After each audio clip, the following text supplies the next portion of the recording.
السلام علیکم دوستو، اج دا شعر سریکی زبان دے وچ تکوں سنویسوں تے بہت ہی مشہور ترین شعر ہے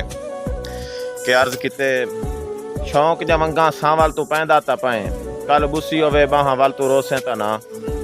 شوق جا منگاں ساں تو پیندا تا پائیں کل بسی ہوے باہاں ول تو روسیں تا نا بڑ تھہیڑو تو جا تے دھاں چا ونجے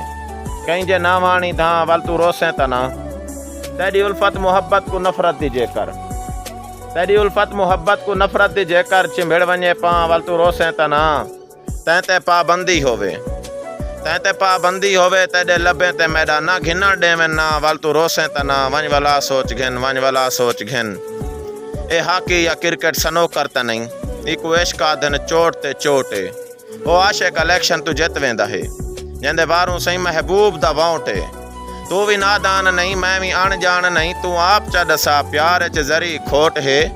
میں ہی گالوں تے کو میں ول میں آدھا بیٹھا تے کو کل پرسوں تونی ونج بئی چھوٹ ہے ونج ولا سوچ گھن